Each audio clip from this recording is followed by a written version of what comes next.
नमस्कार, मैं मनीष कौशल +2 उच्च विद्यालय कटहरा से। मैंने अभी इससे पहले की कक्षा में आपको राम लक्ष्मण परशुराम संवाद पढ़ाया था। अभी मैं उसी का बाकी हिस्सा पूरा करूँगा। हम लोग पद 3 तक पढ़ चुके थे। चौथे पद से हमें अभी पढ़ना है और चौथे पद के बाद हम लोग प्रश्नोत्तर पर चर्चा करेंगे।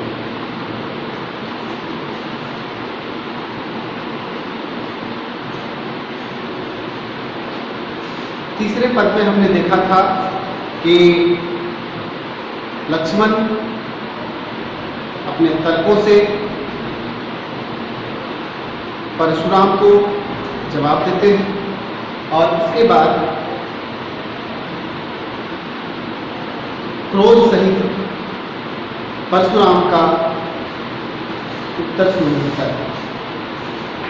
कौशिक सुनहु मंद यनु बालकु, कुटिल कालवस निजकुल घालकु, भानु वंश राकेश कलंकु, निपट निरंकुश अबुध असंकु, काल कवल होई हे क्षण माही, कहो पुकारी खोर मुझे नाही, तुम हटकहु जो चाहूं बाला, कहे प्रताप बल रोष तुम्हारा। लखन कहे मुनि सुजस तुम्हारा, तुम ही अछत को वर्णय पारा। अपने मुंह तुम अपनी करनी, बाल अनेक भांति को वर्णी। नहीं संतोष तपुनि कुछ कहूं, जनि इस रोग दुसह दुख सहु। वीरव्रती तुम धीर अछोभा, गारी देख न पावहु सो। सूर समर करनी करही, कहीं न जनावनी आप, विद्यमान रन पाई तू, कायर करही पता।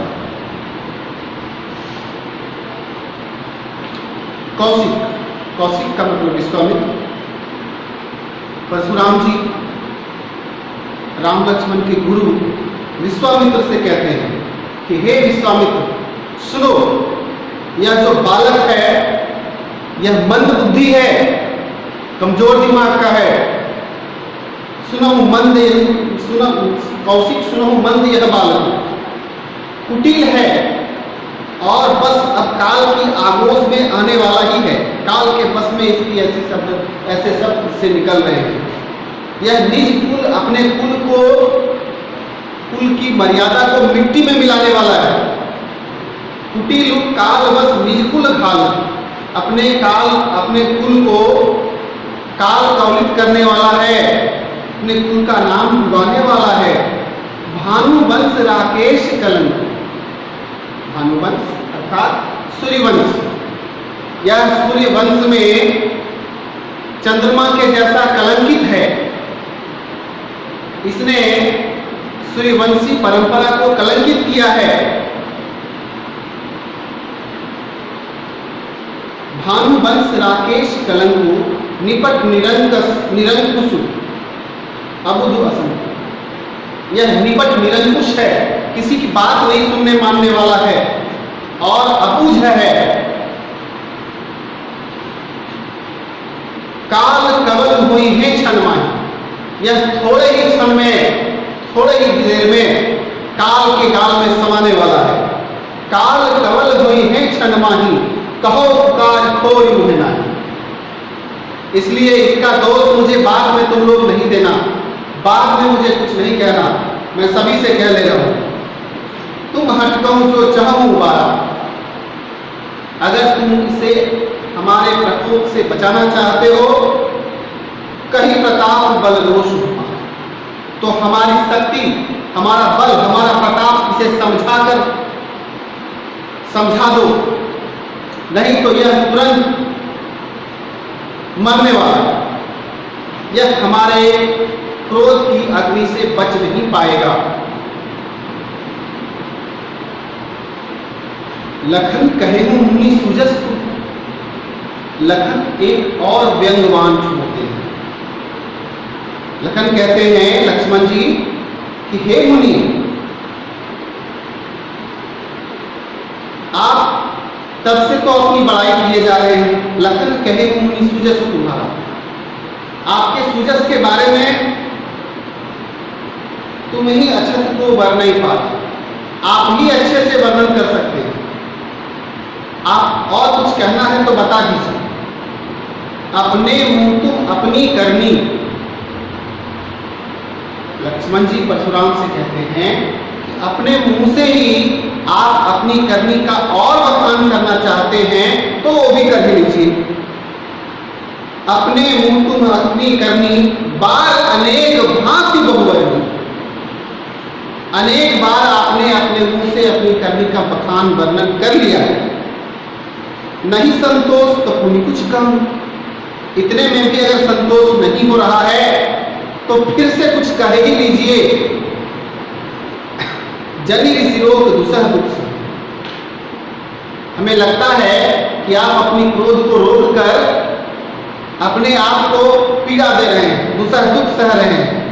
तो उस दुख को दूर करने के लिए आपको अगर और कुछ कहना है अपनी बड़ाई में तो और कुछ कह ही लीजिए, कह ही डालिए। सूर समर करनी करनी, कहीं न जनावनी आप। सूर मतलब सुरमा, योद्धा, वीर।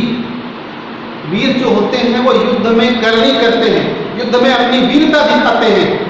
वो अपने मुंह से अपनी बड़ाई, अपनी प्रशंसा, अपना बखान नहीं करते। सूर समर करनी करनी, कहीं न जनाव हो आप। विद्यमान रन पाए को कायर कथन बता। और विद्यमान रन पाए, वो शत्रु को अपना जवाब देते हैं, अपना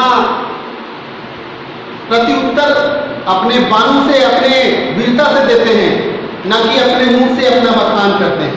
सिर्फ कायर ही अपनी वीरता का बखान करते हैं।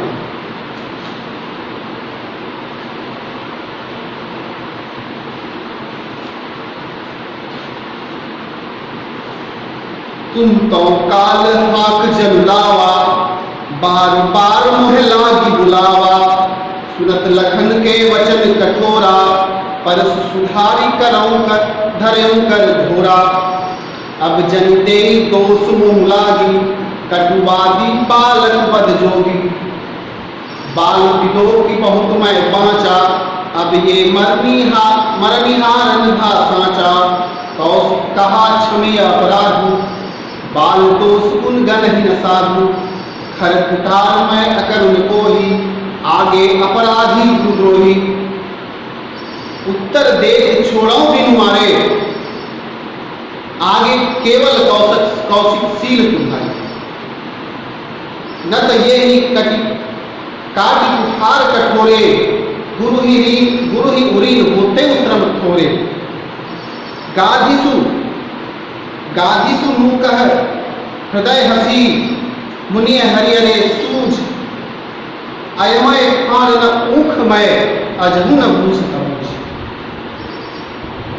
इस पद में परशुराम जी विश्वामित्र को समझा रहे हैं और लक्ष्मण के प्रति अपना गुस्सा प्रकट करते हुए कहते हैं, तुम तो काल हाक जलुलावा, तुम तो बार बार अपनी करनी से काल को अपनी ओर भुला रहे हो, हाँक कर ला रहे हो। सुनत लखन के वचन कठोरा, परस सुधार भयंकर घोरा। परशुराम अपने फरसे को उठा लेते हैं और अब वो वार करने की स्थिति में आ जाते हैं। कहते हैं कि अब जनी देई दोष मुँह लागी, कि अगर मैं इस बालक को इतने के बाद भी अगर छोड़ देता हूं तो मुझे इसका दोष लगेगा। अब जनी देई दोष मुँह लागू, कटुवादी बालक बद जोगू। यह कटुवादी बालक जो है, कड़ा बोलने वाला, खराब बोलने वाला बालक जो है, अवश्य बद योग्य है। बाल बिलो की बहुत मैं बाँचा, बाल बिलो की बहुत मैं बाँचा। परशुराम जी कहते हैं कि इसको मैं बच्चा समझकर, बालक समझकर बहुत देर तक छोड़ता रहा। अब यही मरनी हारंभा सोचा, अब यह सच में मरने वाला ही है, इसको छोड़ा नहीं जा सकता, इसमें जिंदा रहने के लक्षण नहीं दिखाई पड़ते। कौशिक कहा क्षमीय अपराध। कौशिक गुरु विश्वामित्र कहते हैं कि हे महामुनि, अपराध क्षमा हो। कौशिक कहा क्षमीय अपराध, बाल दोष गुण गण ही न सारे। हे महर्षि, इस बालक की क्षमा को अपराध किया जाए, और बड़े लोग बच्चों के अपराध पर ध्यान नहीं देते। बाल दोष गुण गण ही न सारे। लक्ष्मण अभी बालक है, इसके गुण और अवगुण को छोड़ दिया जाए।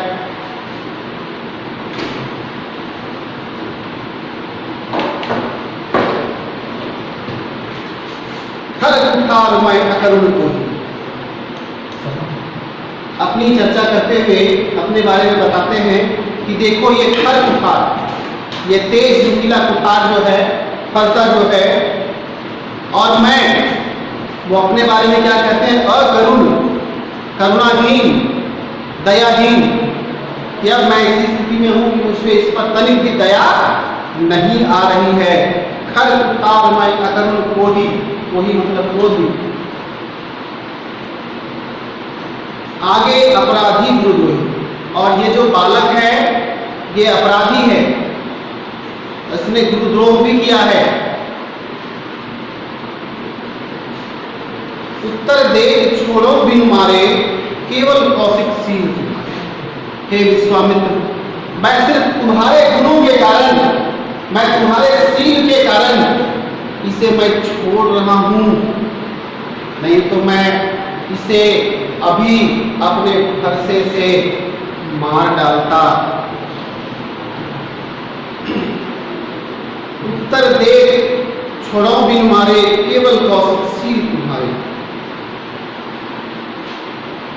न तो यही काटी कुठार कठोरे, गुरु ही उरिन होतम श्रम छोड़े। और हे विश्वामित्र, मैं आपके चलते इसे छोड़ रहा हूं, आपके गुणों के कारण मैं इसे छोड़ रहा हूं, नहीं तो मैं थोड़े ही श्रम में, थोड़े ही मेहनत में, थोड़े ही प्रयास में अपने इस गुरुद्रोही बालक को मारकर गुरु ऋण से मुक्त हो जाता, उरीन हो जाता। न तो यही काटी कुठार कठोरे, गुरु ही उरीन होतम श्रम छोड़े। गादीसु, गादीसु यहाँ विश्वामित्र जी को कहा गया है। गादीसु, गादी उनके पुत्र थे, पिता थे, और गादीसु के पुत्र थे विश्वामित्र। गादीसु नु यह हृदय हसी, मुनि हरिहरे सूझ। मतलब विश्वामित्र मन ही मन हंसते हैं, मुस्कुराते हैं कि ये मुनि महान ज्ञानी होते हुए भी अभी तक इस बात को नहीं समझ सके हैं कि उनका सामना, उनका यह टकराव राम लक्ष्मण से हुआ है। और राम लक्ष्मण एक अवतार, ये दोनों अवतारी पुरुष हैं। भगवान विष्णु के अवतार श्री राम हैं, शेषनाग के अवतार लक्ष्मण हैं, लेकिन इसका आभास शायद अभी तक मुनि परशुराम को नहीं हुआ है। इसीलिए उन्होंने यहाँ एक मुहावरे का प्रयोग किया है कि मुनि ही हरिहरे सूझ। एक कहावत है कि सावन के अंधे को बराबर हरियाली ही दिखलाई पड़ती है। जो व्यक्ति सावन में अंधा हो जाता है, उसके दिमाग में धरती की जो अंतिम तस्वीर होती है, जो अंतिम छवि होती है, वो हरियाली वाली हरी भरी धरती होती है, जिसके कारण उसके दिमाग में, मनोमस्तिष्क में वही हरियाली होती है। तो इस विश्वामित्र कह रहे हैं कि शायद अभी भी अपने उसी पुराने ख्याल में परशुराम जी हैं कि उन्होंने क्षत्रियों का नाश कर दिया, ये वो सामान्य क्षत्रिय नहीं है। इसका आभास गुरु परशुराम को होना चाहिए। विश्वामित्र के मन में ये बात चल रही है। अयमय खान न ऊख में अजहू न बूझ अबूझ। अयमय का अर्थ होता है लोहे से बना हुआ। ये जो राजकुमार हैं ये लोहे से बने हुए हैं, ये वज्र के हैं, ईश्वर अवतार हैं ये। और अभी भी परशुराम इसे सामान्य क्षत्रिय की भांति ऊखमय, यानी कि ऊख का मतलब होता है ईख, यहाँ के शब्दों में उसे ईख कतारी है ना, यहाँ के शब्दों में उसे ईख या कतारी कहा जाता है कि अयमय खान न ऊख में अजहू न बूझ अबूझ। इन सारी बातों को उन्हें जानना चाहिए, लेकिन अभी भी उन मूल बातों से वो अबूझ बने हुए हैं। कौन? भगवान परशुराम। आगे अंतिम पद है, कहु लखन मुनि शील तुम्हारा, को नहीं जान विदित संसारा। मात पितहि पुरीन भैनी के, गुरु रहा सोच बड़ा जी के। सोजन हमरे माथे काढ़ा, दिन चल गए ब्याज बड़बाड़ा। अब आनी व्यवहरिया बोली, तुरंत देव मैं थैली खोली। सुनी कटु वचन कुठार सुधारा, हाय हाय सब सभा पुकारा। रिगवर पर सुध खावहु मोहि, विप्र विचार बचौन नृपदोहे। मिले न कबहु सुभट रन गाढ़े, विज दे मिले न कबहु सुभट रन गाढ़े। विज देवता गरही के बाढ़े। अनुचित कही सब लोग पुकारे, रघुपति सनई लखन निवारे। लखन उतर आहुति सरसी, भृगुवर कोप कृशानु। भरत देख जल सब वचन, बोले रघुकुल भानु। लक्ष्मण फिर से कहते हैं कि कहे हूं लखन मुनि शील तुम्हारा, को नहीं जान विदित संसार। कि हे मुनि, आपके शील को, आपके गुण को, आपके तेज बल प्रताप को कौन नहीं जानता। हाँ, लगता है मात पिता ही उरीन भय के, लगता है आप माता पिता के ऋण से मुक्त हो गए। प्रत्येक व्यक्ति का मातृ ऋण पितृ ऋण होता है। माँ बच्चे को 9 महीने तक गर्भ में रखती है, उसके मल मूत्र की सफाई करती है, खुद भीगे में सोकर बच्चे को सूखे में सुलाती है। और बच्चा जो है जब बड़ा हो जाता है तो वैसे माँ बाप को छोड़ देता है। तो माँ बाप के द्वारा किए गए इस कार्य को मातृ ऋण कहेंगे। और हमारा यह कर्तव्य बनता है कि हम जब माँ बाप भी बूढ़े हो जाएं, जब उनकी अवस्था हो जाए उनके सेवा की लायक, या नहीं भी अवस्था हो, जब हम समर्थ हो जाएं, तो हम अपने माता पिता की सेवा करें और उसी सेवा से हम मातृ ऋण पितृ ऋण से मुक्त हो सकते हैं। तो यहाँ पर लखन कहते हैं कि लगता है आप मातृ ऋण पितृ ऋण से मुक्त हो गए, इसीलिए आपको गुरु ऋण की चिंता सता रही है। मात पितहि उरीन भय के, गुरु ऋण रहा सोच बड़ा चीके। सो जनी हमरे माथे का। वो कह रहे हैं कि अगर लगता है आपको कि मातृ पितृ ऋण से उरीन हो गए और गुरु ऋण जो है उसकी बहुत चिंता सता रही है आपको, और वो हमारे माथे ही लिखा है, हमारे माथे से हमारे सर पे ही अगर वो लिखा है, तो चली दिन गए ब्याज बढ़ गया, बहुत दिन बीत गए, अब तो ब्याज भी बहुत ज्यादा बढ़ गया होगा। अब आनी व्यवहारिया बोली, कहते हैं सामान्य शब्दों में किरानी, गलत। आप अपनी किरानी को बुलाइए, गलत को बुलाइए, हिसाब करवाइए, कितना हुआ। अब आनी व्यवहारिया बोली, तुरंत देव मैं थैली खोली। आप अपने गलत को बुलाएं और बताएं, मैं ब्याज सहित उसको चुकाऊंगा, अदा करूंगा। सुनी कटुवचन, सुनी कटुवचन कुठार सुधारा। अब परशुराम कुछ भी कहने की स्थिति में नहीं है, अब वो सिर्फ एक्शन के मूड में। अब वो अपना फरसा लेकर सीधे वार करने की मुद्रा में आ गए। सुनी सुनी कटुवचन कुठार सुधारा, हाय हाय सब सभा पुकारा।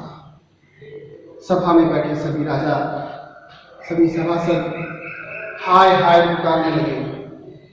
और इसी बीच यह गलत है, लक्ष्मण ने गलत किया। भृगुवर परशु दिखाऊं मोहि, विप्र विचार बचाओ हुई। कि ये जो मुनि परशुराम हैं, भृगुवर, क्योंकि भृगु के वंशज, भृगुवर परशु दिखाऊं मोहि, बार बार मुझे ये फरसा दिखाते हैं। अभी तक मैं इनसे युद्ध इसलिए नहीं कर रहा हूं कि विप्र विचार बचाओ हुई। ये राजाओं के हत्यारे को मैं इसलिए छोड़ दे रहा हूं क्योंकि ये ब्राह्मण है, ये विप्र है। विप्र मतलब ब्राह्मण।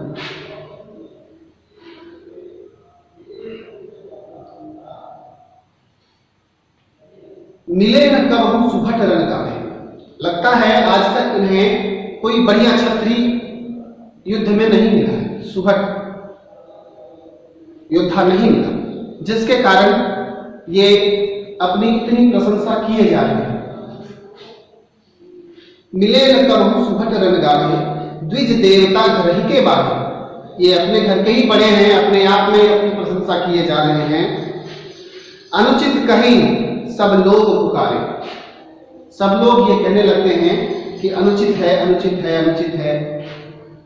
अनुचित कहीं सब लोग पुकारे, रघुपति सय नहीं लखन निवारे। लखन उतर आहुति सरसी, भृगुवर कोप कृषाण। और भृगुवर के इस कोप रूपी, क्रोध रूपी अग्नि में, कृषाणु का मतलब आग, फायर। तो भृगुवर यानी कि परशुराम के इस क्रोध रूपी अग्नि में लक्ष्मण के इन कटु शब्दों ने और एक आहुति देने का काम किया था। लेकिन रघुपति स्वयं ही लखन निवारे। लखन, रघुपति स्वयं ही लखन निवारे। लखन को आंख से वो इशारा करते हैं चुप रहने की ओर। भरत देख जलसम वचन, बोले रघुकुल भान। इस क्रोध की अग्नि को बढ़ता देखकर हाथ जोड़कर भगवान श्री राम आते हैं सामने और वो बोलते हैं और उनके मधुर शब्दों से भगवान परशुराम के क्रोध जो है वो ठीक वैसे ही उतर जाता है जैसे जल में अग्नि काम करती है।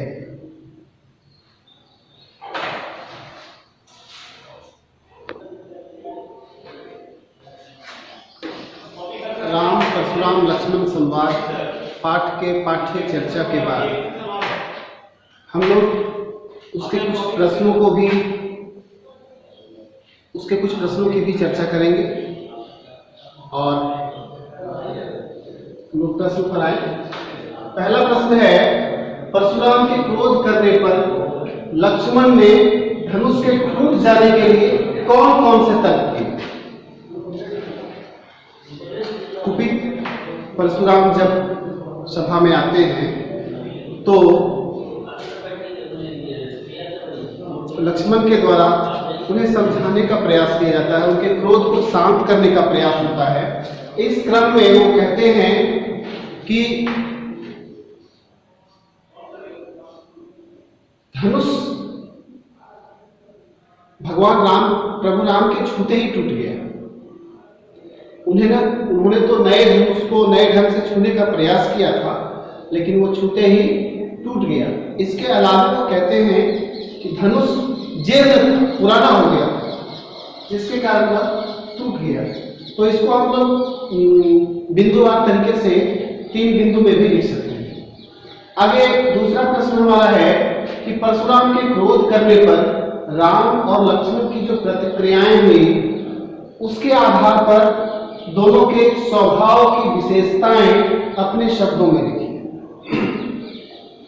पहले ही हमने चर्चा किया कि भगवान राम जो है वो मर्यादा पुरुषोत्तम है, उन्हें सभी मर्यादाओं का ख्याल होता है।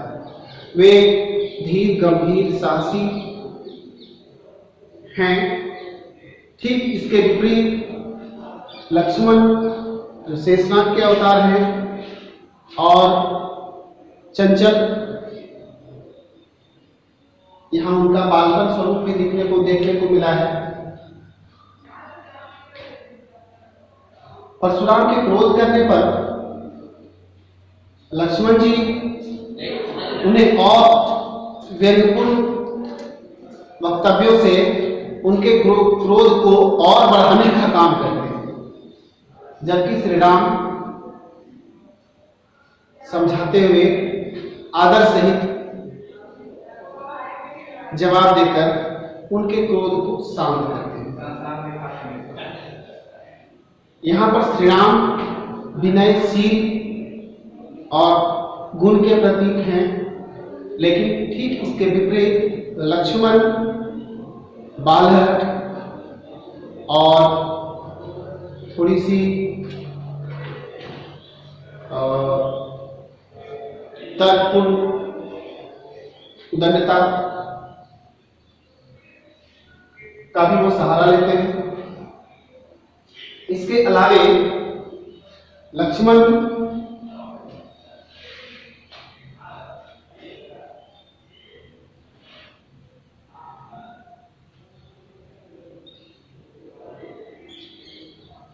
क्रोध का उत्तर क्रोध से देना चाहते हैं, जबकि प्रभु राम परशुराम के क्रोध को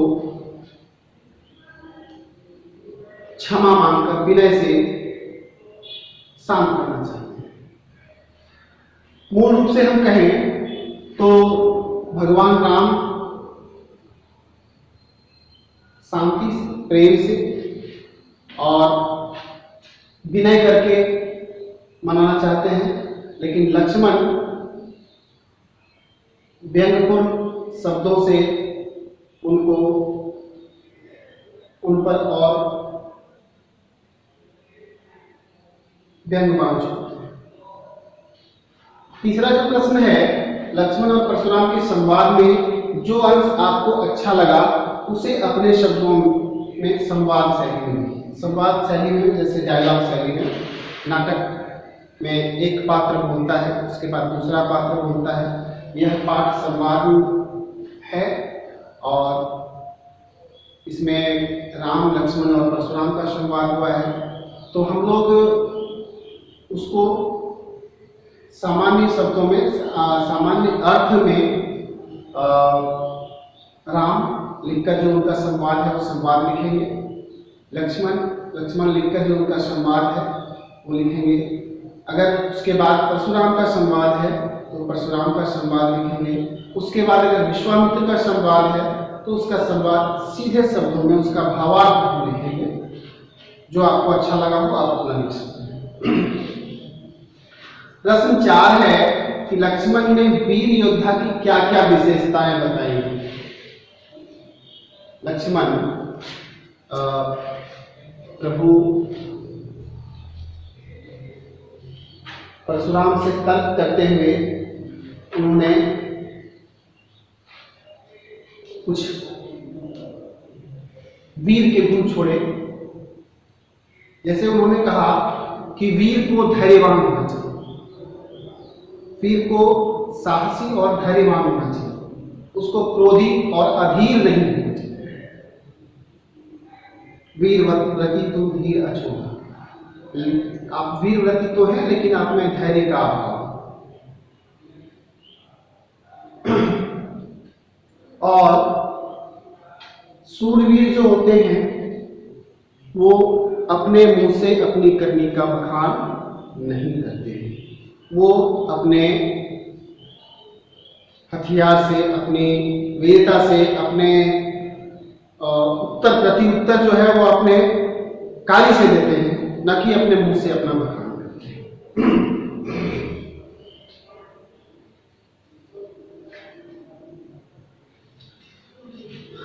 आगे है 5वां प्रश्न, साहस और शक्ति के साथ विनम्रता हो तो बेहतर है। इस कथन पर अपना विचार लिखिए। व्यक्ति अगर साहसी है और शक्तिशाली भी है तो वह कुछ भी पा सकता है। साहस और शक्ति दोनों मिल जाएं, दोनों ऐसे सद्गुण हैं जो जिससे मानव का व्यक्तित्व आकर्षक और प्रभावशाली होता है। तो यहाँ पर भगवान राम की जो छवि बनी है वो साहसी हैं, वो शक्तिशाली भी हैं, शक्तिमान भी हैं और धैर्यवान हैं। साहस, धैर्य ये ऐसे सद्गुण हैं जिससे हमारा चरित्र या हमारा व्यक्तित्व निखरता है। अतः साहस और शक्ति के साथ विनम्रता हो, धैर्य हो तो अति उत्तम होगा। प्रश्न संख्या 6, भाव स्पष्ट कीजिए। भाव स्पष्ट कीजिए इसमें है कि बिहसी लखन बोले मृदुबानी,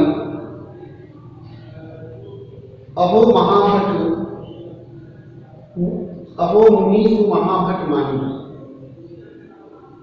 पुनि पुनि मोहि दिखाओ उठावी, चहत उड़ावन हो की पाला। लक्ष्मण जी परशुराम से कहते हैं कि हे मुनि, आप महान योद्धा हैं, महाभट हैं, लेकिन आप यह भी तो देखिए कि आपके सामने कौन है। आप अपने सामने वाले के बारे में भी तो जानकारी रखिए। आप हमें ऐसे सोच रहे हैं जैसे हम एकदम शिशु हैं और आप हमें कहीं भी उठाकर फेंक देंगे। आप फूंक कर पहाड़ उड़ाना एक मुहावरा है और इसका अर्थ हुआ कि आप मुझे बहुत आसानी से बहुत सामान्य समझ रहे हैं और यह सामान्य समझने की भूल हमें न करें। आगे पद है, यहाँ कहूँ कुहड़ बतिया के नाही, जे तर्जनी देखी मर जाएंगी, देख उठाऊ सरासन बाना, मैं कछु कहा सही अभिमानी। यहाँ भी लक्ष्मण जी की वही भाव यहाँ भी आ रहे हैं कि यहाँ कुहड़ बतिया के नाही, यहाँ कोई वो काशी फल का छोटा अंकुरित छोटा सा नया फूल या फल नहीं है जिसे आप तर्जनी दिखा देंगे और वो कुमला जाएगा, वो गल जाएगा। यहाँ जिससे आप बात कर रहे हैं वह एक क्षत्रिय राजकुमार है और वह भी शेषनाग का अवतार है, वह भी परम शक्तिशाली है, उसके पास भी कई दैवीय शक्तियां हैं। तो आप उसका भी ख्याल करें और उसको इतना आसान न समझें।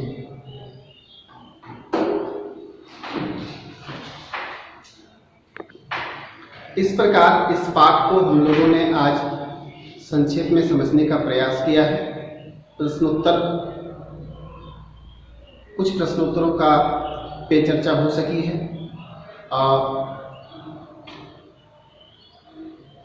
छात्र पुस्तक में दिए गए कठिन शब्दों को देखेंगे, पदों को याद करेंगे, पदों को जैसा गाकर सुनाने का प्रयास किया गया वैसा कर सकें तो बहुत बेहतर होगा। और छात्र अपनी अभ्यास पुस्तिका में सभी प्रश्नों के उत्तर लिखेंगे और संबंधित शिक्षक को आप दिखलाएंगे। आगे हम लोग अगले चैप्टर में फिर से मिलेंगे। धन्यवाद।